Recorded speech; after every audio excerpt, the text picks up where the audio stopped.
Hi, Charmaine. I just wanted to touch on the issue of public access in this whole area.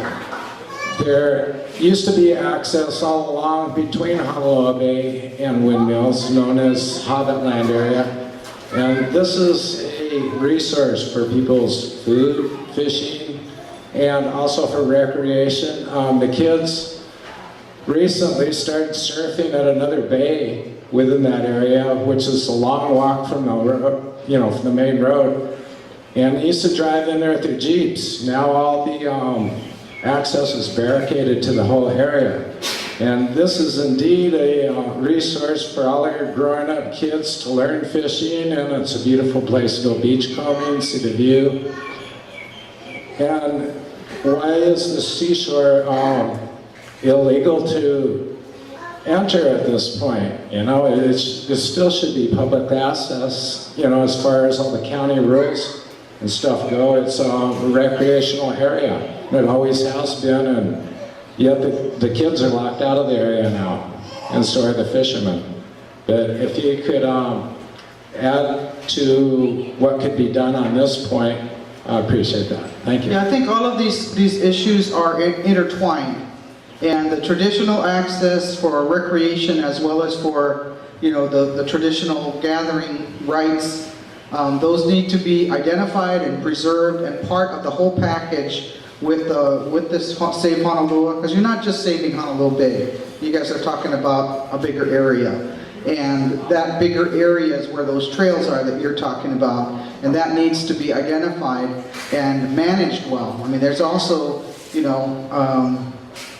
if the things or the trails are opened up to everybody, then you might create another problem. But I think systematically, as you look at it, when people work in it, that's part of this management plan I'm talking about, is you make sure that when you are providing access, the traditional access or whatever, that the access is not abused. Because if you get too many Jeeps going up and down or whatever, then you're going to create another kind of problem. So I think we have to be very mindful of that. That's why I say you can't give up. You have to keep being diligent on what it is that you want to accomplish through this whole campaign. So that's a very good point, and we need to restore that access and maintain it in such a way that others after us can also enjoy that access. Thank you for that question. I was wondering, do you have any expected timeline for Save Honolua? A timeline? Yeah. Not exactly yet. I'm going to be meeting again with Maui Land and Pine in July and look at what their proposal is, and we're going to be going back and forth on what their proposal is. So I think our next meeting is going to be in July. And mostly because I'm not going to be here the last 2 weeks in June, so I asked for it to be postponed. Along with beach access that you mentioned, do you see like the Peely Point condominiums is starting to block all that beach access that's always been there? On Sunset, where guys go down and fish, there used to be an access there, I was just wondering who regulates the beach access and keeps the people from moving in from the outside and starting to point the finger and cut off beach access all the time? It is actually under the Department of Planning. The Department of Planning is supposed to ensure that we have sufficient beach accesses along our entire coastline. And they're the ones who establish the beach accesses. The Public Works Department is responsible for developing it. The Parks Department is responsible for maintaining them. So in fact, we are doing a reassessment of all of our beach accesses in Maui County, because that last beach access survey, I think, is from 1980. Wow. When you remember, was way back when. So we need to get that updated, and also to establish and go check to see the ones that were established in 1980 or after that, do they still exist, or have they been encroached upon and closed off? The point you're bringing up. Yeah, so we're looking at that. I think the planning department had a budget request in to update that study. Yeah, and the map for the beach accesses, so people know where they are. There was really a nice little flip chart kind of map that had been put out before that identified all of the accesses. In fact, that was one of the things that kind of shocked me when I became Parks Director. As I went to each district, they took me to all the beach accesses that they were responsible for, and some of those accesses are not. We wouldn't want people going down the access. There's a few out here where the beach access is to this point, and then it's like a 20-foot drop.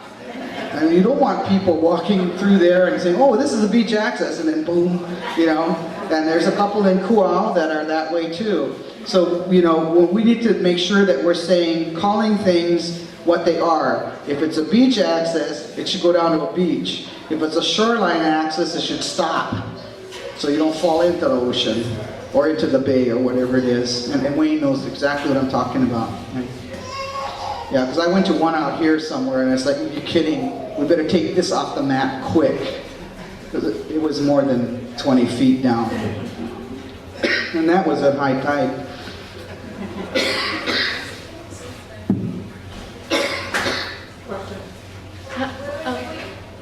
I had a question regarding, as well as the beach access, regarding on the final plan for the bay.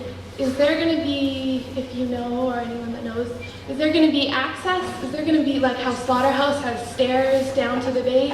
And is it going to be, what's the final plan on? Well, on all there's that? not going to be a final plan until the community is involved in it. Right. So the final plan is going to be a product of community meetings as far as what is it that you folks are thinking. So everyone's going to have their Right. say. It's not Yes. Gonna be, okay. Yeah, it won't be some architect drawing this somewhere else. Right. Okay. And that's one of the things that I will insist upon, is that the community is involved with the development of the plans for Honolua Bay and Maypole Point. So the main thing, we have to keep attending these meetings Yes. and put in our... Yes. Okay. Okay. I think Wayne was next, and then you. No, no, go ahead.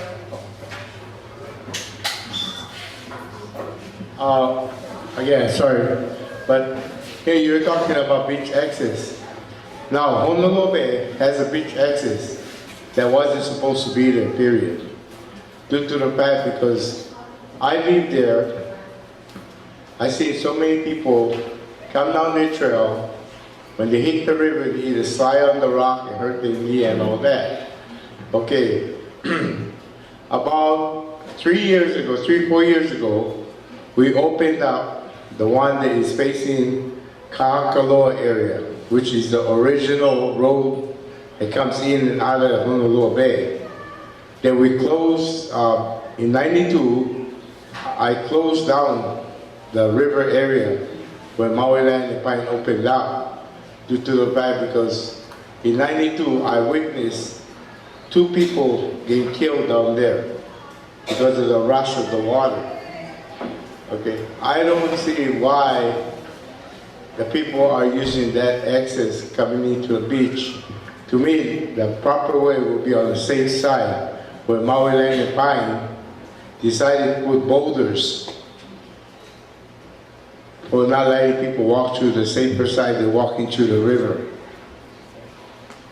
So if we can look upon that, I would appreciate that they block the top and make people come from the opposite end, the Kaakaloa area, because that is much safer.